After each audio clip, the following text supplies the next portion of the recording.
E aí, gente, tudo tranquilo? Começando mais um Papo Daqui, o nosso 26º Papo Daqui, onde dessa vez a gente vai receber o Paulo Bonamigo, volante do Grêmio, aquele Grêmio campeão da Libertadores, campeão do mundo, campeão do brasileiro, hoje treinador, trabalhou recentemente, fez o Campeonato Carioca pelo Boa Vista. E aí, Rafa, Eva, estamos só aguardando a entrada do homem, que vai trocar uma ideia com a gente sobre matar um pouco da saudade do torcedor tricolor.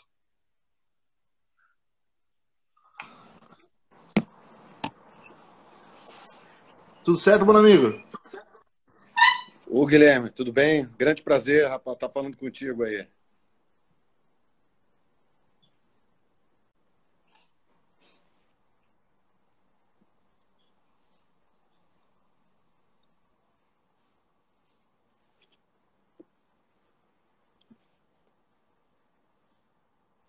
Alô?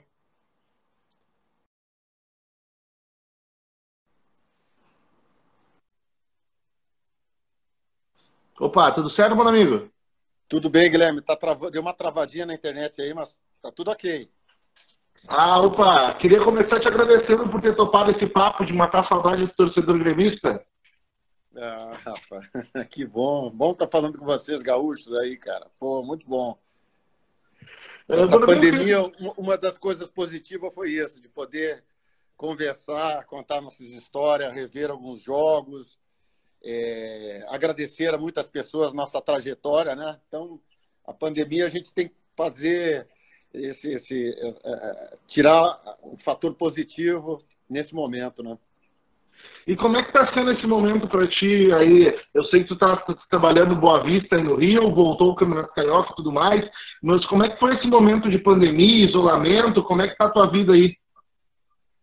O Guilherme, foi bem complicado, viu, cara? Foi bem complicado, realmente ninguém esperava uma situação, uma pandemia dessas, um momento principalmente nosso na competição, que nós estávamos super bem, já tínhamos ido uma final do campeonato da Taça Rio, da Taça Guanabara, contra o Flamengo, e estávamos classificando para a Taça Rio de novo, para a semifinal.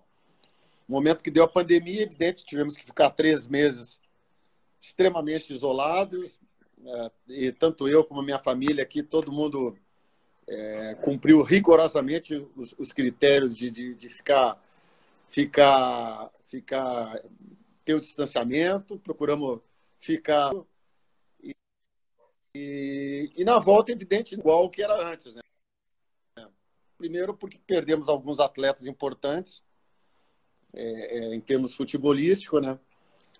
Voltamos com algum receio, né? Mesmo com toda um protocolo rígido de higienização dentro do centro de treinamento, de um controle total, de 5, 6 testes eu cheguei a fazer para começar a trabalhar de novo. Olha o Jean Vitor aí, o meu lateral, que foi para o Paraná Clube, se destacou, fez um excelente campeonato estadual, muita qualidade, ser jogador de primeira linha. E retomando, aí tivemos que fazer uma situação diferente, né, Guilherme? Uma situação um pouco de controle em cima dos treinamentos.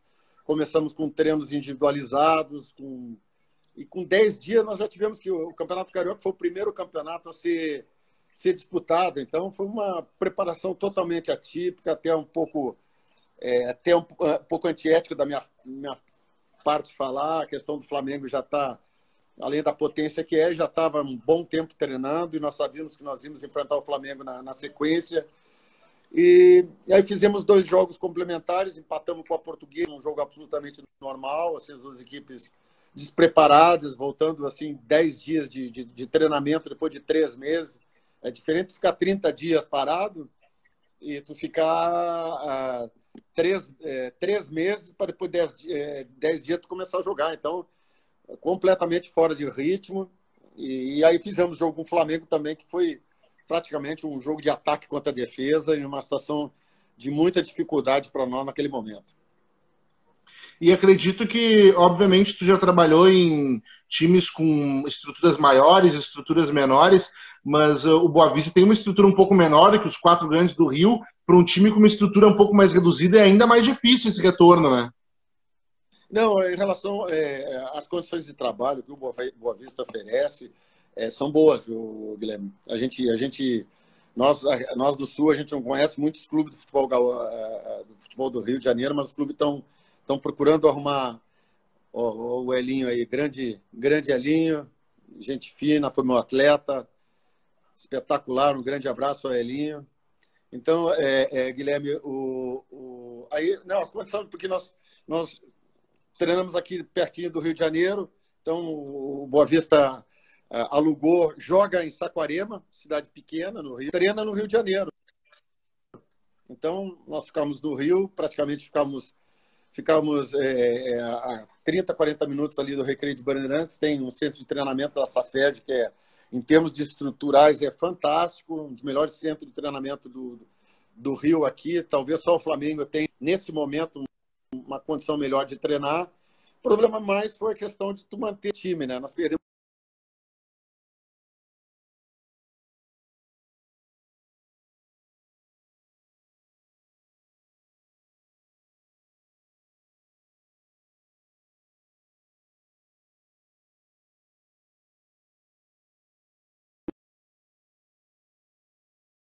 que se apresentar praticamente há 2, 3 dias antes do jogo da Portuguesa, completamente destreinado. Então, isso dificultou na questão que nós tínhamos a vantagem no início da competição, que é poder se organizar, treinar, planejar, se preparar para uma competição forte. Agora, em termos de condição de trabalho, a gente não tem que reclamar do Boa Vista, porque oferece concentração, se quiser ficar 2, 3 dias concentrado, tem condição, e aí o planejamento flui, né?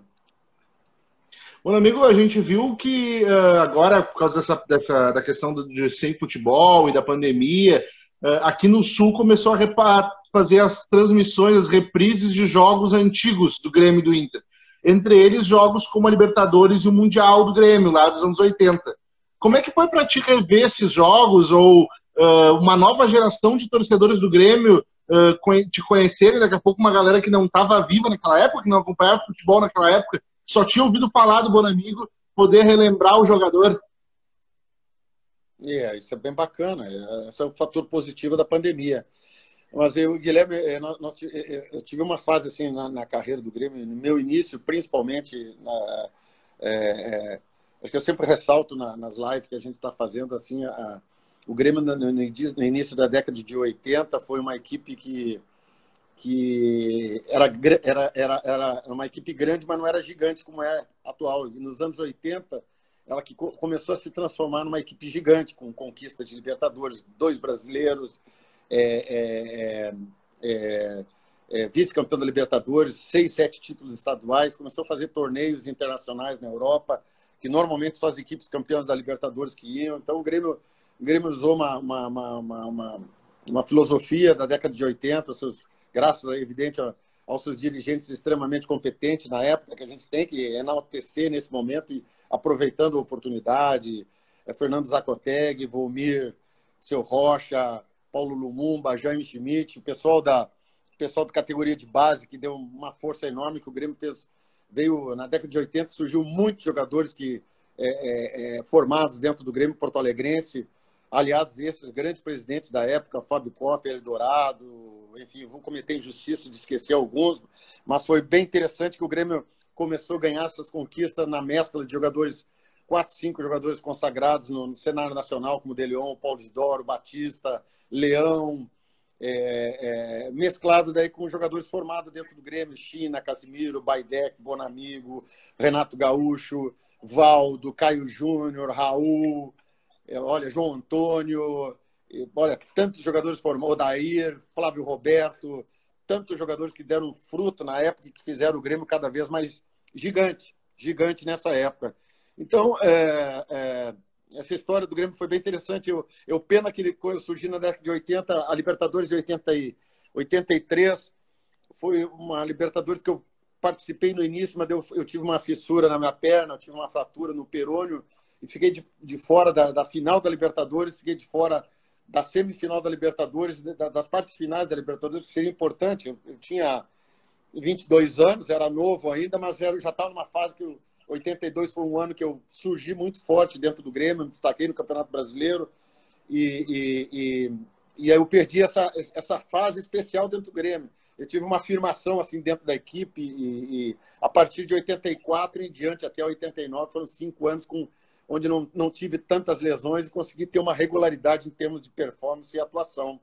Então, mas é bacana que é uma geração que fica conhecendo mais esses jogadores que foram importantes para a década gremista.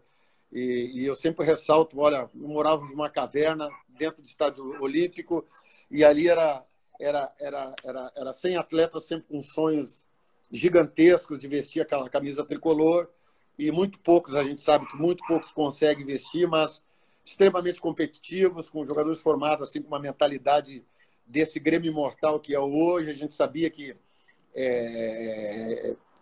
jogar bem ou mal é consequência do jogo, agora que tinha que entrar em campo e tinha que honrar, dignificar aquela camisa com o máximo de esforço possível, tinha que deixar tudo lá dentro do campo, não podia, a hora que não deixasse dentro do campo, tinha que entrar dentro do vestiário com a consciência pesadíssima. Isso é hábito, né? A força do hábito, isso se tornou um hábito e o Grêmio sempre formou e entusiasmava aqueles jogadores até que vinham com o Grêmio, se espantavam com o espírito de mentalidade vencedora que o Grêmio tinha na época. Disse do Grêmio ali nos inícios dos anos 80 que era um time grande e se torna um time gigante. Um pouco antes ali, em 79, o Inter é campeão brasileiro invicto. Tu acha que essa questão da gangorra, o Inter ter conquistado o brasileiro, fez com que aquela geração de gremistas ali quisesse inverter a gangorra de novo e o Grêmio, que um time ajuda o outro, aquele título do Inter incomodou o Grêmio a crescer? É evidente que o Inter na década de 70 teve conquistas fantásticas, né? Foi tricampeão gaúcho, né? Foi tricampeão brasileiro, foi brasileiro e é evidente que o Grêmio, eu acho que foi uma tomada de consciência, que o Grêmio a partir dos anos 80, final de 80, nós já fomos bicampeão gaúcho, de uma talvez mudança de mentalidade dentro do Olímpico, de querer realmente ser um time gigante, você trabalhar bem categoria de base, olhar um pouquinho internamente, que era importante, que o Grêmio não aproveitava, diferente do Internacional, que o Inter formava grandes jogadores na época, e o Grêmio com muito poucos jogadores formados dentro da própria casa. E aí veio evidente que o futebol precisa também, além de competência, de qualidade, de planejamento, precisa também ter o fator sorte, né? Então, a safra que veio, eu particularmente na década de 80, eu fui tricampeão gaúcho também na base, isso é importante, tu já vem com aquela mentalidade de querer ser campeão, e a gente foi tricampeão na base, tu chega em cima com aquele espírito, e o Grêmio já vem de um título brasileiro, tu se contagia, tu se entusiasma, tu entra nesse espírito verdadeiramente vitorioso, de um ciclo realmente que fez com que o Grêmio se tornasse um gigante do futebol brasileiro. Tu falou dessa questão que tu já era um cara da base do Grêmio, campeão gaúcho pela base. O Grenal, ele já é diferente desde a base? É sempre diferente, é impressionante e a gente tem oportunidade hoje, a experiência que a gente tem de conhecer todos os clássicos de futebol brasileiro, Galo e Cruzeiro, Coxa e Atlético Paranaense, Grêmio Internacional não existe. Aqui, Botafogo e os times do Rio é um absurdo. E nós aprendemos desde cedo, que é o jogo da sobrevivência no Sul, a gente sabia disso. E isso faz uma lavagem cerebral na base da importância que é um Grenal. Então, é uma preparação especial, é uma semana especial. Eu sempre falo, aquele movimento que nós fazíamos antigamente do Estádio Olímpico até o Beira-Rio era um movimento fantástico, porque você passa pelas ruas daquele 1,5 km que existia da Zen até o gasômetro ali dentro do Beira-Rio, era um absurdo. Os prédios todos com bandeira dos dois lados, e aí a motivação maior não existe. A importância, quem não é do Sul, quem não nasceu do Sul, quando começa a vivenciar isso, vê a grandeza que é o clássico do Grenal, a força que existe dentro desse clássico. Então, esse movimento de 1,5 km, ele é bem... Ele é muito importante, que é o momento do foco, é o momento que tu consegue ver torcedor agarrando a camisa e dizendo que ama aquele clube, que quer vencer e tem que vencer. Então, é uma responsabilidade bacana de quem trabalhou, quem jogou, a responsabilidade, aquela adrenalina boa que existe no futebol, de entusiasmo, de querer vencer esse tipo de jogo, que realmente tem uma importância relevante dentro da carreira de qualquer profissional. Eu já entrevistei 2 caras que fizeram parte daqueles times ali da década de 80, que foi o De Leon e o Paulo Roberto. E eles contaram das histórias daquele elenco, da vez que levaram o carro do Renato, da vez que o De Leon e o Mário Sérgio saíram atirando atrás do Renato em Gramado, porque o Paulo Roberto e o Renato pegavam muito no pé deles. Como é que era aquele elenco? O senhor tem alguma história também daquele elenco para contar, que já tenha caducado, que não vai prejudicar ninguém? Aquele ambiente do Grêmio era fantástico. É evidente que é normal que em time vencedor, a gente sempre fala que o grupo é unido, mas o Grêmio tinha uma situação muito, muito bacana, que os atletas muitas não tinham só envolvimento. Envolvimento é você chegar num clube e se envolver com o projeto e pensar individualmente. O Grêmio tinha comprometimento. Os jogadores do Grêmio tinham, na época, comprometimento, ou seja, maior que o envolvimento, é muito superior, é evidente, a questão individual. Você se preocupava muito e quase todos os atletas pensavam primeiro sempre no aspecto coletivo, e aí, evidentemente, que depois as forças individuais elas se sobressaíam. Então, o que eu posso contar é uma situação até bem... Nós fomos fazer, eu acho que foi 86, 85, 86, o Renato Portaluppi de novo, né? Nosso grande coach do Grêmio. A questão dele foi um absurdo, a força como veio o Renato, que foi um ciclo nosso que a gente pôde acompanhar bem. Ele veio de Bento Gonçalves. É impressionante a personalidade que ele já teve com... É aquilo que eu falo, personalidade o outro tem com 17 não tem com 30. Ele com 17 ele já tinha isso. Então ele com 17 anos ele já enfrentava qualquer um que tinha que enfrentar pela frente. Então uma história que eu tenho que até certo ponto ela foi negativa para o momento, mas ela serviu mais à frente porque teve uma gestão ótima do Espinosa, que foi a gente sabe quando ia depois de 83, acho que foi 84, nós fomos jogar na Suécia, no amistoso, no intervalo. Então, aí teve aquela situação do Renato, como era extrema, de voltar com o lateral. E o Espinosa era o treinador, nosso saudoso Valdir Espinosa era o treinador, e nós começamos dentro do campo. Daqui a pouco a Suécia, o time da Suécia, esqueci o nome do time, 1-0, nós 1-1, Suécia 2-1, o lateral passava, e nós, volta, Renato, vem com o lateral, o jogo tá difícil. Ele, não, eu não volto, não vou voltar. Então já começou esse atrito dentro do campo. Quando entrou para dentro do vestiário, no intervalo, aí o couro comeu. Foi vias de fato, pesado, eu, China, pessoal de trás, mas querendo a ajuda do Renato. E o Renato, eu sou ponta, eu não volto até o meio de campo, não volto mais. Cara, foi aí não teve deixar disso. O Espinosa, no intervalo, deixou o couro comer. Então, daí deu porradaria no intervalo. Voltamos, depois que acalmou, voltamos para o segundo tempo, empatamos aí o jogo 3-3, e já com resultado de noite, o Espinosa já estava chamando os caras para conversar, para tomar uma cervejinha e aí conversar, e já foi tudo resolvido. Foi um momento de cabeça quente, que todo mundo quer vencer, e longe de casa, longe de família, torneios que a gente fica longe. Então foi um episódio assim que me marcou na época, assim, da questão de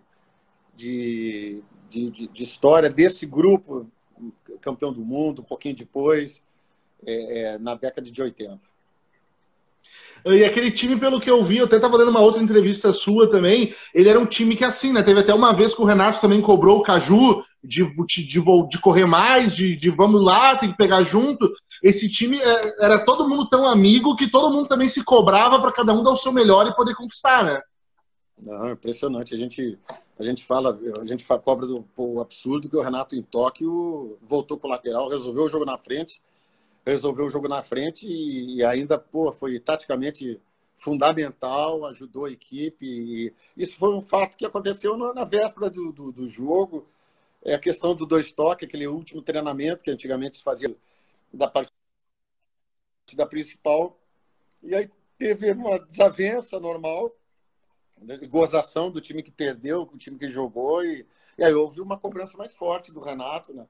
E foi bom porque o que acontece? Isso levou para dentro do campo, mostrou que lá dentro a unidade fez a diferença. Porque lá dentro todo mundo correu igual, todo mundo se ajudou, espírito de equipe reinou. E no final, isso são times grandes que têm essas diferenças. Eu sempre falo, às vezes é muito difícil num grupo de 30 atletas tu ter uma unidade completa. É normal que tu vai ter as preferências dos atletas, ter um grupinho desse lado, outro desse. Mas o mais importante que eu falo é a gestão trazer esse compromisso para a parte principal, que é o objetivo e foco do trabalho. E depois, assim, passa a tua carreira, tu fez história aqui no Grêmio, e no fim dos anos 80 tu acaba recebendo a proposta de jogar no Inter, que era o rival. Como é que surge essa proposta? Tu chegou a ficar com medo em algum momento de aceitar pela tua identificação com o Grêmio? Como é que foi essa transição? É evidente que era uma situação bem difícil, uma decisão muito, muito difícil para mim, porque eu tinha aquilo que eu te falei, era um momento que eu estava numa regularidade e uma constância no Grêmio de 11 anos, trabalhando desde a base até 89, evidente que a gente tinha assim, alguns desafios na mente, porque na época nós tinha a lei do passe, que ela deixava o jogador muito preso, questão profissional, de tu ficar sempre preso ao clube, tu não ter a possibilidade de sair. Então era muito difícil fazer um ano bom, tinha que se manter. E eu fui muito feliz no Grêmio. Eu sempre falo, teve grandes jogadores que jogaram o Grêmio Internacional, Mauro Galvão, Batista, muitos jogadores que passaram pelos dois clubes. Evidente que a minha situação foi um pouco mais delicada, que eu fui praticamente direto, aceitei uma proposta direto para a época, um projeto do Inter, mas não me arrependo. Acho que a carreira profissional, eu já tinha praticamente um ciclo bacana dentro do Grêmio, de conquistas, de participações, de crescimento. É normal que o profissional chega uma hora que ele quer novos desafios, ele procura. E esse foi um outro grande desafio que eu teve dentro da minha carreira. Eu fico muito feliz de ter participado nos dois grandes clubes do futebol gaúcho. Depois tu segue a tua carreira, tudo mais, joga no Botafogo e depois vira treinador. Como treinador, tu conquistou estaduais, mas me corri se eu estiver enganado, tirando os trabalhos, dificilmente.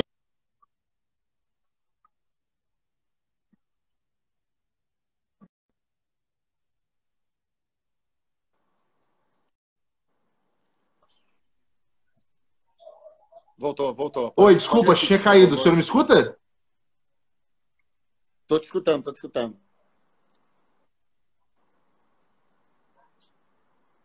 Me escuta? Não, eu estava falando da sua carreira como treinador. O senhor conquistou estaduais, teve trabalhos muito fora do país.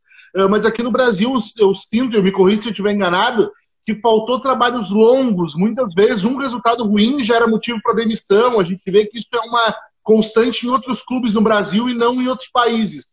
O senhor acha que isso interferiu na sua carreira no futebol brasileiro, daqui a pouco de ter feito trabalhos em outros times?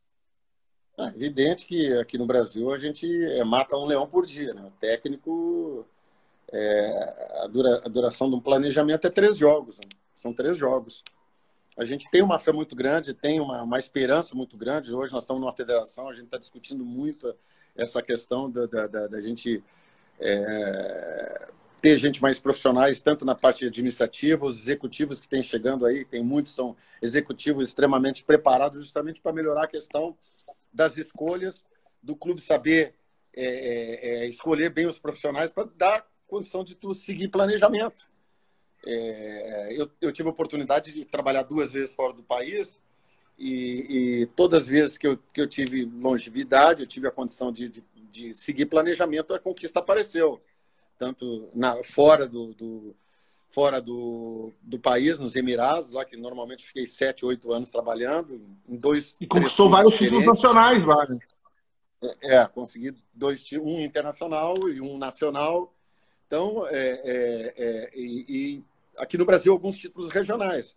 Evidente que a maioria dos trabalhos, quando tu chega, normalmente naquele círculo vicioso que acontece no Brasil, de você pegar um trabalho preparado, porque na realidade é o seguinte, aqui a gente não consegue enxergar que uma conquista, às vezes, de um clube teve 4 treinadores diferentes, entendeu? Mas no final, quem ganha o mérito é aquele treinador que ficou por último no clube. Então, infelizmente, é essa a situação. A gente está enxergando um futuro melhor, está vendo aí na frente uma luz no fundo do túnel aí com novos presidentes, com uma visão empresarial e visão profissional diferente dos clubes, gente melhor preparada trabalhando dentro dos clubes. E isso é importante, porque às vezes o profissional não sabe saber o treinador, o perfil do treinador que se encaixa ou não com o perfil, o DNA do clube, e aí acontece isso, trabalha em cima de resultado, não consegue acompanhar trabalho e vê absolutamente somente o resultado de campo. Então, mas está melhorando. Hoje, os treinadores brasileiros estão super preparados. Nunca, eu posso falar que nós ficamos, evidente, a gente tem que reconhecer, ficou praticamente uns 20 anos estagnados, praticamente em pouca condição de buscar conhecimento, de buscar ideias, conceitos novos que o mercado está pedindo. Hoje o mercado está muito globalizado, ele está muito mexido. Hoje o profissional que quer se manter em alto nível, ele tem que estar atualizado em termos de ciência, em termos de tecnologia, em termos de conhecimentos táticos, em termos de metodologia de trabalho, entendeu? O que a gente trabalhava 20 anos atrás, hoje a gente busca uma intensidade de uma forma diferente, com trabalhos bem diferenciados, e isso os treinadores brasileiros estão tendo, a CBF está tendo a consciência de preparar melhor os treinadores brasileiros. E eu acho que questão de pouco espaço, nós vamos retomar o espaço que a gente perdeu muito, que é no cenário internacional, porque nós fomos treinadores que já dominamos o mercado do Golfo, o mercado da Ásia, e hoje nós temos muito pouca gente trabalhando fora do país. Então, eu creio no futuro melhor. Eu acho que nós temos tanto treinadores experientes, muito capacitados, temos jovens vindo aí com muita força, que praticaram, foram jogadores, que não foram jogadores, mas que estão buscando conhecimento, estão sabendo executar, sabendo treinar, sabendo trabalhar em cima dos princípios, em cima das fases do jogo, em cima das organizações, em cima do que precisa ser trabalhado hoje, muito diferente do que era antigamente, praticamente. E eu peguei um pouquinho a parte final, eu fui jogador, eu sabia a forma como nós trabalhávamos antigamente e o que se trabalha hoje. Totalmente diferente. Antigamente a gente trabalhava com grandes treinadores, eu tenho que ressaltar, Pelé Santana, Rubens Minelli, Valdir Espinosa, Luiz Felipe Scolari, vou faltar, tem grandes treinadores Rubens Minelli,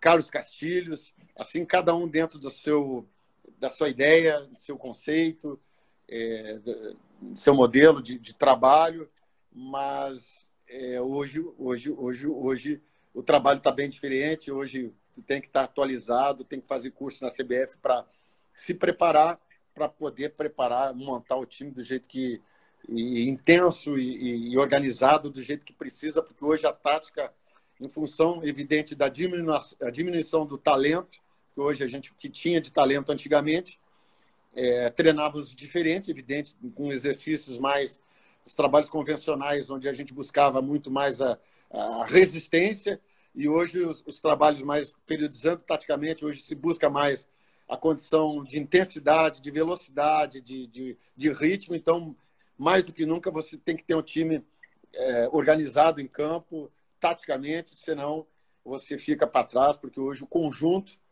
ele está se fazendo mais importante do que a peça individual. E qual é a experiência? O João estava dizendo a questão, jogador treinado por todos esses caras, depois treinador, hoje treinador, né? Que experiência que o senhor consegue trazer de dentro de campo, da época que o senhor era jogador, para os seus trabalhos, por exemplo, no Boa Vista, mas no Boa Vista o senhor está agora, Que experiências daquela sua passagem como jogador o senhor consegue trazer para essa nova geração? Não, eu acho que é a leitura, né? A leitura de jogo. Eu acho que o grande know-how do treinador atual que jogou, que teve 15, 20 anos jogando dentro do campo, tem aquela situação do conhecimento, do último minuto do escanteio, do que vai acontecer, da experiência adquirida, que queira ou não queira, a universidade da gente é os 90 minutos, que é um aprendizado. O que acontecia, o que o treinador fazia na época, o que tinha que acontecer, o que podia acontecer. Evidente que hoje nós estamos com uma metodologia diferente do que a gente fazia no passado, mas o futebol é o mesmo. Ainda ele tem uma essência a ser desenvolvida, principalmente a nossa escola do futebol brasileiro, que ela está sendo copiada mundialmente. Hoje você vê um Guardiola que ele monta seu modelo de jogo em função do que ele viu do Brasil na Copa de 82. Então, tudo que ele constrói como ideia, conceito, como ele quer que a equipe seja organizada ofensivamente, do jeito que ele quer, a equipe vá atacar, que ela vá ter amplitude, ela vai ter os triângulos, ela vai ter repertório ofensivo. Ele foi criado em cima do modelo visto pelo futebol brasileiro, seleção brasileira, e que é um exemplo, talvez, para muitos outros treinadores. Então, essa essência que a gente não pode perder, e que a gente... nós, do futebol gaúcho, tínhamos antigamente uma mentalidade de ser um time extremamente competitivos e extremamente organizados defensivamente, com uma organização defensiva fantástica. Era muito difícil as equipes fazer gol no Grêmio, porque nós tínhamos uma consciência de, na hora de defender, todo mundo tinha que participar da roubada de bola. A gente uma consciência de que no momento que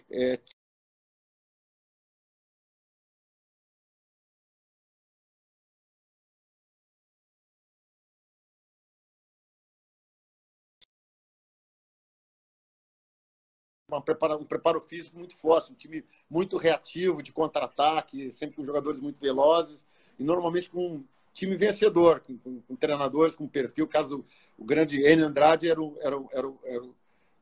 o grande mentor, o grande vencedor dessa ideia de jogo. Hoje nós temos no Sul o maior exemplo, que é o Renato, com uma mentalidade diferente, um modo diferente de jogar, com um bloco mais médio-alto, um time mais pressionante, um time que, quando tem a posse de bola, valoriza muito, sabe ficar com bola, não baixa a linha, fica o tempo todo jogando uma linha média-alta, uma concepção de jogo bem atual, bem moderna, e que também está sendo vitoriosa. Então, são dois modelos de jogo e duas formas de atuar que eu estou colocando nesse momento e que a gente... Na época, eu passei por grandes treinadores de gestão de vestiário, que é importante, que o treinador ele não pode ter somente o conhecimento da nomenclatura de uma CBF, se não saber executar, não saber gerir um vestiário, não saber ter uma gestão, um comando em cima. E hoje está muito difícil que o atleta hoje é um atleta que está muito exigente em termos ele está querendo também conhecimento, entendeu? Ele está querendo que o treinador passe conteúdo para ele.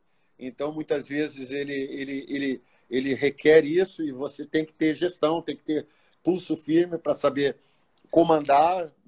Sabe que não é fácil administrar sempre 30 jogadores, todo mundo quer participar, mas hoje está tendo uma consciência maior da importância da tática, que antigamente não se falava mais muito no time jogar juntinho, agrupado, todo mundo ajudar quando perde a bola, era um time muito mais individual. O conceito hoje muito valorizado, quando tem a posse de bola, a gente saber dar opção, o jogo apoiado, fazer uma organização sempre com muita eficiência. Então, são situações que a gente aprendeu muito com grandes treinadores que nós tivemos, e evidente que o atleta que joga, que tem... É uma universidade que você não vai conseguir nos livros isso, que a experiência... Eu tenho situações que me acontecem no jogo, quando eu tenho escanteio no último minuto, eu estou confiante. Tá, já aconteceu isso comigo a meu favor, já ganhei um jogo no último minuto, então aí é hora de você alertar, acredita, vai, é um momento que você tem que continuar acreditando. Então, são experiências, são know-how que o atleta adquire. mas não pode ficar nisso. Eu sou totalmente, acho que somente o fato de eu ter jogado vai me dar uma condição de ser técnico, não.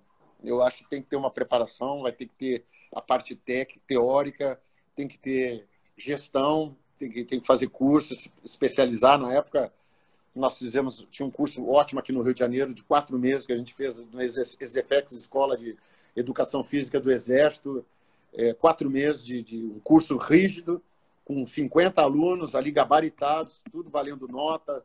Você pegava, treinava essa categoria de base de Flamengo, Botafogo, Fluminense, Vasco, e fazia a parte prática, a tua organização ofensiva, como é que era a tua transição, como é que tu vai treinar um posicionamento, como é que tu vai treinar uma estratégia de jogo. Tu tinha que ir treinando, especializando para ir se preparando aquele atleta que teve uma experiência no campo, mas também fora dele, com treinamento desportivo, saber o que é importante numa capacitação física também, hoje, num atleta de alto rendimento, buscando sempre a excelência.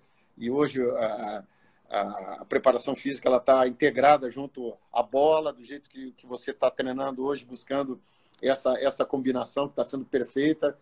E, enfim, então o atleta também tem que ter um aperfeiçoamento, tem que ter conhecimento para poder chegar no nível que precisa para ser técnico.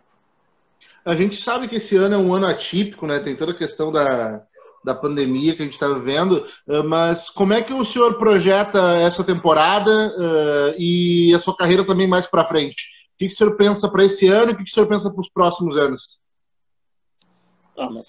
Primeiro, nós vamos ter que ter em termos vivenciais, nós vamos ter que ter uma postura diferente em relação ao dia a dia, né? Já estamos vivendo, porque aqui né, eu já estou saindo de máscara, eu já estou saindo com álcool gel, em todo lugar que eu vou já tenho que, entrando no shopping, eu tenho que me higienizar, eu tenho que me controlar, eu tenho que ter um distanciamento, eu tenho que ter um respeito ao ser humano, ao próximo, não somente à minha pessoa. E já eu acho que nós vamos ficar um bom tempo nessa questão. Evidente, em termos futebolísticos, jogar futebol sem torcida tira um pouco a alma, o espetáculo, o coração do jogo, né? Fica uma situação muito fria. A gente tive a oportunidade de fazer 2 jogos e realmente é muito complicado, porque a motivação tem que ser dobrada, porque um dos fatores que seriam o torcedor presente, a motivação, nesse momento não se faz presente. É evidente que a técnica os jogos, teoricamente, vão cair de nível, vai baixar um pouco o nível. Eu acho que o nível, para chegar no nível mais elevado de um campeonato brasileiro, vai se demorar, vai ter que buscar sequência de jogos para as equipes buscar um nível de preparação. Eu acho que aquelas equipes que começaram mais cedo, posso falar, o Flamengo nesse momento leva uma vantagem, evidente que já fez uma readaptação que precisa nesse momento, já competiu, já ganhou um título, quer dizer, já vai se preparar novamente para uma segunda fase, então já tem uma vantagem no aspecto de estar adaptado, sem jogar com torcida, é uma situação diferente, tu consegue ouvir, em termos de campo, tu consegue melhorar essas 5 substituições que vieram, acho que vieram para ficar, está ajudando muito, tu consegue manter a intensidade do jogo, no dia a dia da preparação também, o respeito profissional, a consciência do atleta de saber se cuidar, é um fator que o gestor vai ter que saber trabalhar bem, no sentido de que ele vai ter muito mais importância fora das 4 linhas do treinamento, do jogo, na vida social dele, que ele vai ter que ter um controle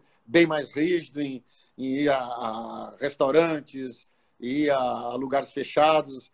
Ele vai correr um risco muito maior, evidentemente. Então, essa consciência profissional vai precisar ter, e essa é uma questão que quem está gerindo o futebol vai precisar trabalhar muito bem a cabeça dos atletas, porque todo mundo sabe, todo mundo tem a sua vida social e gosta da sua vida social. E vamos ter que ter uma vida nova, diferente, e viver diferente, se respeitando, certo? E sendo cada vez mais humano, né? Eu acho que é um momento que nós vamos ter que ser mais do que nunca nesse momento, ser mais humano, de estender a mão, de agradecer. A gente está tendo a oportunidade de agradecer as pessoas. Esse é o momento que a gente tem que tirar fazer um fator positivo, agradecer as pessoas na trajetória nossa, tanto como atleta, como técnico. Muitas pessoas me ajudaram aqui. Se eu começar a agradecer uma, vou cometer injustiça. Então, e também, certamente, a gente ajudou muito. Nesse período, ajudei muitas pessoas, e é normal. E eu acho que cada vez nós temos que procurar ser melhor. Melhorar cada dia é o nosso grande desafio. Ser um dia melhor que o outro.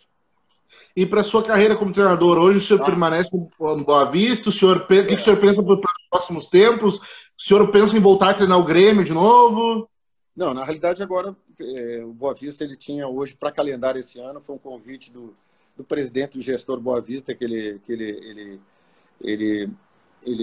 nós nos conhecíamos desde o tempo que eu trabalhava nos Emirados, e aí ele fez o convite, eu tinha tempo, estava com possibilidade de pegar esse planejamento, só que ele não tem calendário para o segundo semestre, então já o time está sendo desfeito praticamente, jogadores que se destacaram, tiveram principalmente a Taça Rio, indo para uma final com o Flamengo, estão todos buscando. É evidente que o mercado está muito gelado nesse momento, porque os clubes praticamente com muita dificuldade de fazer investimento.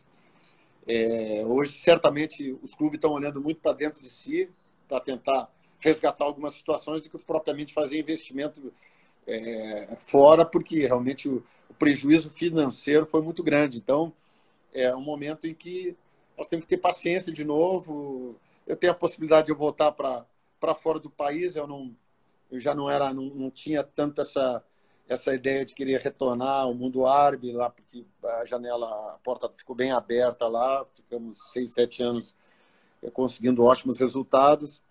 Mas vamos aguardar. Teve algumas possibilidades para mim sair, para disputar algumas situações em campeonatos nacionais, mas eu preferi continuar na segunda parte agora do Boa Vista, depois da pandemia, depois dessa pandemia que está passando.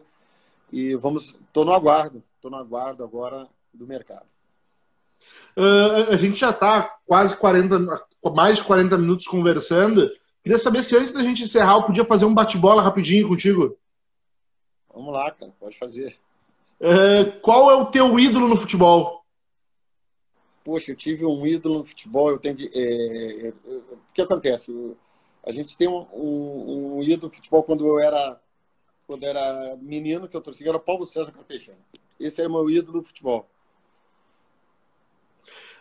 O melhor momento da tua carreira? Essas perguntas podem ser tanto como o Bonamigo jogador, como o Bonamigo treinador. Você pode escolher, tá? 1985, 2003.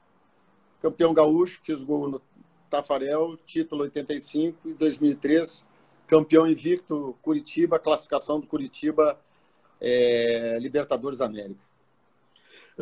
E o pior momento da tua carreira? Puxa, o pior foi ter ficado de fora da final de 82, que eu lamentei muito, o Campeonato Brasileiro, que eu fiz o jogo do Flamengo. Fiquei muito triste que eu perdi a final no Estádio Olímpico, com 2 jogos.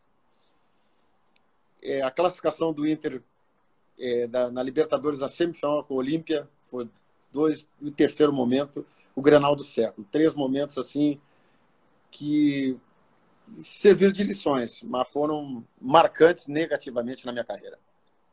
Um título que tu queria ter conquistado e não conseguiu por algum motivo? Essa Libertadores, que estava muito próximo para o Inter, e foi onde eu praticamente optei uma saída do Grêmio para apostar numa conquista do título da Libertadores no Inter, e nós ficamos na semifinal dentro do Beira-Rio. Era um título que eu gostaria de ter no currículo. O melhor jogador que tu teve a oportunidade de jogar junto? Poxa, ótima pergunta. Posso colocar 2, 3? 3. Valdo, Renato Portaluppi e Paulo Isidoro. E um cara que tu gostaria de ter jogado, mas não pôde, seja por não ser da mesma época, seja por não jogar no mesmo time? Zico. Gostaria de ter um Zico. Joguei com o Tita, que jogou no Grêmio, mas o Zico.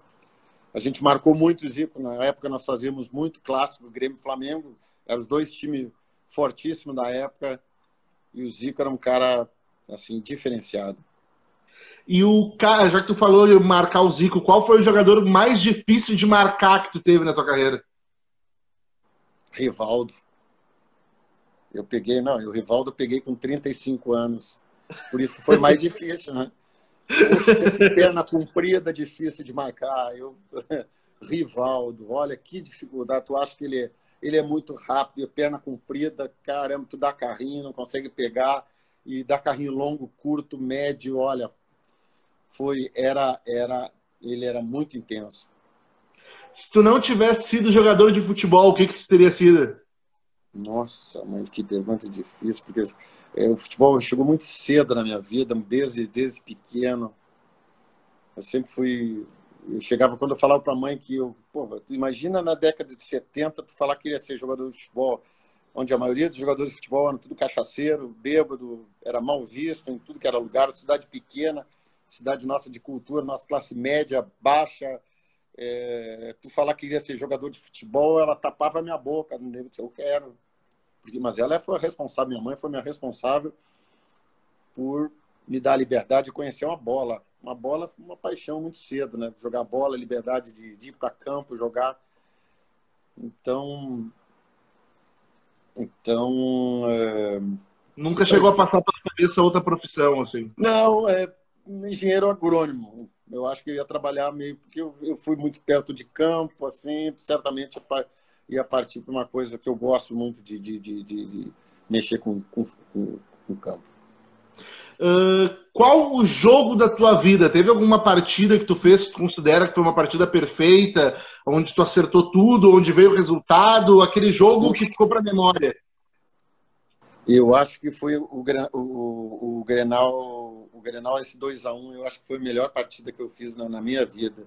Eu queria tanto ver esse tape do Grenal de 1985, o Inter era tetracampeão e o Inter tinha um time fantástico. Era o Mauro Galvão, o Rubem Paz, Tita, era um time, Mauro Pastor, era Tafarel no gol, Luiz Carlos Vinck, o time do Inter era muito bom. Mas o time do Grêmio também era fantástico. Nossa, era Valdo, Caio Júnior, Renato Gaúcho, Bonamigo, China, Baidec, Luiz Eduardo, Casimiro, De Leon. Tinha o time do Grêmio, Paulo Roberto. Na época acho que era o Alfinete. Enfim, era Mazzaropi. Poxa, time muito bom. Então esse jogo eu acho que foi o jogo mais perfeito assim, que eu tenho por ser Grenal, ser uma decisão, ter feito o gol com 4 minutos. E foi o que abriu o caminho da hegemonia, porque ali nós fizemos hexacampeão. Foi campeão, bicampeão, tri, tetra, penta e hexacampeão. Tu considera esse também o teu gol mais importante da carreira? Ou tem outro? Ele foi um gol importante, mas o gol mais bonito que eu fiz foi contra o Bayern de Munique, que ninguém viu esse gol, porque foi no amistoso. Nós ganhamos o jogo no último minuto. No último minuto, acho que foi 84, para mim, a lembrança que eu tenho assim, que foi um gol fantástico. Eu chutava bem de fora da área, né? E foi um gol de muito longe, no goleiro da seleção, não sei se era o Oliver Kahn, era um goleiro fantástico. O Bayern de Munique era a base da seleção alemã, e nós ganhamos aos 44, um gol na última bola do jogo, assim, com um chute de muito longe, mas foi bem no ângulo, foi um gol muito bonito. Mas não passou para aquele que na época era amistoso. Esse dia começaram a passar alguns amistosos do Grêmio. Eu pensei que ia aparecer esse jogo. Ele não foi mais importante, mas foi o gol mais bonito. E o melhor treinador que tu teve? Puxa, tive vários ótimos treinadores. Porque o treinador tu divide gestão, metodologia, campo e metodologia. Quer citar dois? Um do campo da metodologia? Pode ser. Vamos citar 3. Tá, pode ser. Luiz Felipe, gestão. N. Andrade, campo. Leitura de jogo, vestiário para trocar, mudar. E Tele Santana, metodologia, treinamentos do Tele Santana, os treinos técnicos dele eram fantásticos. 3. E o treinador... Opa, desculpa, pode falar. 3 treinadores top, mundiais. E o treinador que mais pegava no teu pé? Puxa. Esse era bom, cara. E a gente pensa o seguinte, eu era muito tranquilo, cara, às vezes ficava meio de cabeça quente, ficar vermelho, aquela coisa, não gostava muito de cobrança. O Froner, o Froner era pesado com a gente tinha o Carlos Froner, ele era... Filipão é terrível também, o Filipão não era fácil, não. O Filipão era também, ele chamava a gente no relho também, mas eu acho que o Carlos Froner, assim, em treinamento, ele não só comigo, assim, mas com várias pessoas, ele era duro, ele era rígido, muito, cobrava bastante. Naquele início ali, quando o Grêmio ganha tudo, que tu tá naquele time, o futebol te deixou mais bonito? É claro, é brincadeira. Ótima pergunta. Só tu passar do júnior profissional, tu já fica lindo, cara. Já fica lindo. Mas o que era bacana é o seguinte, cara, é aí que eu faço aqui, a competitividade nossa ali bacana, que era sadia, com lealdade, que a questão é o seguinte, eu até falo de uma questão que eu falo de exemplo. Nós tínhamos, na época, o seguinte, duas cavernas debaixo do Estádio Olímpico, que a gente morava, 30 que nem os milicos, 30 juvenil do lado e infanto juvenil do outro. E o sonho desses 60 atletas era morar na caverna do profissional, que tinha ar-condicionado, tinha televisão, frigobar, geladeira, era o filé, era o sonho, todo mundo, a hora que partir para jogar no expressinho, sobe e troca de caverna, sai da caverna ruim. Aí teve uma época... E nós tínhamos uma disciplina ali, o Grêmio é extremamente rígido, todo mundo tem que estudar, isso foi bacana, que colocou valores e morais e de comportamento em quase todo mundo que seguia a linha do Grêmio, que era extremamente rígida. A gente tinha horário para chegar. Então, era 10 horas da noite, nós tínhamos que chegar no estádio. Eu fazia o IPV, na época, em Porto Alegre, cursinho pré-vestibular. Eu batia no IPV, voltava, pegava o ônibus, voltava para 10h30. E teve uma época que apareceu 4 atletas, chegaram 3 horas da manhã. Entendeu? Pularam o muro do Olímpico e aí tiveram que... E aí, para descobrir quem eram os 4? Então, foi um fator foi tão negativo para a época, porque eram dois escurinhos e 2 loirinhos, 2 clarinhos, 2 brancos e 2 neguinhos. Aí a gente, todo dia era aquele inquérito. O diretor te chamava para o inquérito, olha, você tem que dizer quem foi. Pô, eu estava dormindo 3 horas da manhã, ninguém viu. Cara, impressionante. A gente tirou esse fato, que eu não lembro direito, se acabou a gente descobrindo os 4 que pularam. E 2 eram da caverna, eram integrantes da caverna principal do time profissional, que eram os juvenis, mas que já estavam treinando no profissional. Então, estavam na caverna lá, e 2 eram da caverna. Então, o fato positivo é o seguinte, que dessa indisciplina a gente usou um fator motivacional que mostrou o seguinte, uma unidade muito grande, que ninguém entregou os 4, não foi descoberto os 4, e a gente pegou aquilo ali e usou dentro do campo para a gente cada vez se unir. A gente teve um fato que teve um erro, o erro existiu, a gente cobrou, os atletas se cobraram no campo, mas ninguém entregou e teve a lealdade. Então, essa lealdade a gente leva para a vida, entendeu? Assim, o cara tem que morrer abraçado, o cara fez merda, mas a gente não podia entregar, não podia deixar de ser amigo, sentar na frente do diretor. O diretor te pressionando, dizendo, vou te mandar embora, se tu não sei quem é. E aconteceu isso. Os caras queriam descobrir mesmo para... E eles não conseguiram descobrir, questão de 3 meses. Isso foi um fator diferencial que a gente conseguiu transformar isso numa motivação para a busca de crescimento como homem, como atleta profissional. Então, aquela caverna ali, era o sonho nosso, a gente transportar, sair da caverna, onde é que a gente tinha que dormir na sacada de tão quente que era em janeiro, fevereiro, em Porto Alegre. É horrível, não tinha ar-condicionado, com uma televisão preta e branca, onde tinha atletas que às vezes surfavam em cima da televisão, que era aquela televisão tala larga, né? Na época era que o cara chegava com espeto, acordava todo mundo, vamos acordar. Mas a gente tinha um sentido de unidade muito forte, ninguém prejudicado. A única rivalidade nossa era dentro do campo ali, cada um brigando por seu espaço, mas fora existia uma amizade muito grande. E quem é que foi o jogador mais resenha que tu conheceu nessa época? Poxa, resenha, muita resenha. Alfinete era muita resenha. O Cuca era uma resenha mais quieta, mais privada. O Cuca tem uma resenha com ele que a gente ficava no vestiário, nós normalmente concentrávamos juntos. E aí ele falava para mim, porra, bom amigo, eu vou ser treinador. E eu disse, sabe que tá me dando... Isso já nós com 27, 28 anos, assim, puxa. E aí nós começamos a falar de forma de jogar. Aí ele, eu gosto muito do 4-3-3. É interessante. Ele falou, eu gosto de 4-4-2, bem equilibrado, time bacana, organizado. Daí ele, o dia que eu vou te enfrentar, eu vou botar meu 4-3-3, eu vou te enfrentar. E eu vou te enfrentar e eu vou jogar no 4-3-3. Eu disse, eu duvido se tu vai ter coragem de me jogar no 4-3-3. Tu sabe que eu vou ganhar o meio-campo? Em clássico, principalmente, ganha esse meio-campo quem está mais construído. Aí, quando nós estávamos no Santa Catarina, ele era treinador do Avaí ou do Joinville. Aí, quando nós fomos fazer o clássico, eu intimei ele. O Cuca, agora quero ver se você é homem. Nós vamos jogar domingo. E você lembra o que a gente combinou quando nós morávamos no Grêmio? Jogávamos no Grêmio e você disse que ia jogar. E ele jogava no modelo de jogo no 4-4-2. Ele não me respondeu, ficou quieto. Chegou no domingo. O que aconteceu no domingo? Ele botou 3 atacantes. Começou o jogo com 3 atacantes.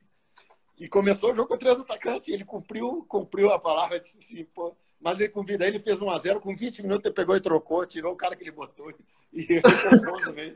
Aí acho que empatamos o jogo no final, mas foi bem bacana. Foi uma história até que a gente contou em Santa Catarina. Então, o Cuca era resenha também. Aí o João Antônio era resenha também, boa resenha também, o João Antônio. Tinha muita gente de resenha boa ali, da turma que gostava de contar muita história. Ali chegou uma pergunta do Botafogo da Depressão, ali uma página do Botafogo, perguntando como é que foi aquele jogo de 2004, onde tu era treinador e o time escapa do rebaixamento na última rodada, no jogo Botafogo Atlético Paranaense. Foi bacana, cara. E que eu falo o seguinte, né, Guilherme? Às vezes tem trabalhos que a gente faz que são mais importantes que conquista estadual, por exemplo. O Botafogo, nós assumimos o Botafogo com 24 clubes, turno e retorno na época. O Botafogo estava 28 rodadas no último colocado do Campeonato Brasileiro. E faltavam 20 rodadas. E aí foi muito bacana porque a gente conseguiu resgatar. Estava numa fase muito boa na minha carreira aqui dentro do Brasil. Tinha saído do Curitiba, feito o Curitiba chegar com uma folha de orçamento de R$300 mil. Nós conseguimos levar o Curitiba na Libertadores, campeão invicto estadual. E eu fui para o Atlético Mineiro, fizemos um grande estadual também. E aí, quando o Valdo jogava no Botafogo, daí ele me ligou, Paulo, vem, me ajuda, papapá, isso era agosto. Aí teve aquela parada da Copa América, que na Copa América de 2004, foi uma Copa América, e nós conseguimos aí montar um trabalho, trouxe algumas pecinhas, Caio, que é comentarista hoje da Globo, nos ajudou muito na questão fora de campo também, na questão de passar confiança. E fomos jogar com o Atlético Paranaense no último jogo nosso, em que o Atlético, que era treinado pelo Levir, foi o time que montou o Botafogo.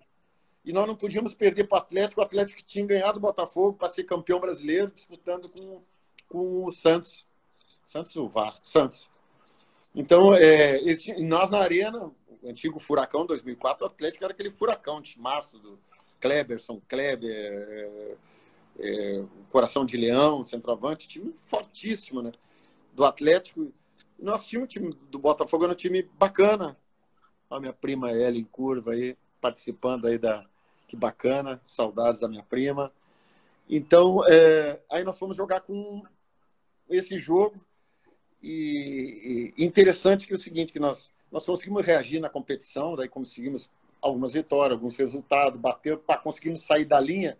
Quando nós viemos jogar no penúltimo jogo, nós tínhamos Corinthians, que era muito forte na época, que era o tempo do Tite, com o Jô, David, e jogávamos com o Atlético Paranaense, 2 jogos pesados, mas nós precisávamos fazer uma vitória, nós tínhamos que fazer uma vitória. Rapaz, aí nós jogamos com o Corinthians, perdemos 2-1, dentro de 2-1 dentro do Caio Martins. Nós saímos dentro do Camburão, né? Dentro do Camburão. Foi uma pressão. Aí O tempo, a gente ficou conversando mais de hora, a gente nem viu que estava terminando. Eu nem vi. Poxa, desculpe aí, cara. Desculpe aí. Capaz. Tu estava contando a história ali do Botafogo do Atlético, né? Enfrentaram o Corinthians, não ganharam, saíram no Camburão do Caio Martins e aí teve o revés contra o Atlético. Não, aí durante a semana a torcida do Botafogo organizada, a torcida jovem, acho que se não me engano é jovem, uma fúria botafoguense. Aí foi na semana lá no Corinthians, pode descer até Paraná, que nós não vamos perder para o Atlético. O Botafogo não vai cair. Nós precisávamos pelo menos fazer um ponto, não podia perder para o Atlético. O Atlético tinha ganhado a gente. Então, cara, foi uma semana tensa, porque a torcida do Botafogo brava, porque 2003, 2002 ela caiu, aí voltou em 2013 e ia cair de novo em 2004. Imagina para a segunda divisão, um time grande, gigante, grande como é o Botafogo também. Então, aí fomos para a Arena. E no radinho lá, nós tínhamos um adversário que nós precisávamos também secar alguns resultados. Aí nós saímos 1-0, estava ganhando 1-0, deu o coração de leão, o Washington empatou 1-1, mas no final conseguimos salvar o Botafogo, para mim, nos projetos assim, mais vitoriosos que teve, porque essa passagem do Botafogo ela foi bem marcante, assim, positivamente, que ninguém acreditava mais no Botafogo, o pior time do campeonato, time de veteranos, e a gente conseguiu. O meio-campo tinha o Valdo com quase 38 anos, jogando uma barbaridade. Tinha o Fernando, que jogou no Inter, acho que no Grêmio também, o Fernando volante, e também tinha quase 40 anos. E o Túlio, o outro volante de 30 e poucos anos, era o meio-campo, mas, olha, os caras tiveram dignidade, conseguimos salvar o Botafogo em 2004. Bom, amigo, eu gostaria de, mais uma vez, te agradecer por ter topado participar desse papo. Eu espero que tenha sido tão legal para ti quanto foi para mim e que essa pandemia passe logo, tu possa vir para Capoçu, a gente comer um churrasco juntos, se conhecer pessoalmente. Bom, um grande abraço, Guilherme. Foi um prazer todo meu, cara. Um abração. Fico à disposição, vamos ficar conectados aí. Muito bom falar sempre, reviver um pouquinho as histórias nossas. Desculpa aí se faltou alguma coisa aí que eu não falei. Entendeu? Um grande abraço, cara. Sucesso aí nas próximas lives. Obrigado, meu amigo. Até mais. Um abração. Tchau, tchau. Galera, esse foi o papo do Kiko Bonamigo. Cara, sensacional. Espero que vocês tenham gostado. Quem veio pelo Instagram do Bonamigo, veio pro meu Instagram. Vou ver que tem outras lives ali que vocês provavelmente vão gostar. E a gente se encontra quarta-feira. Até mais, gente. Tchau, tchau.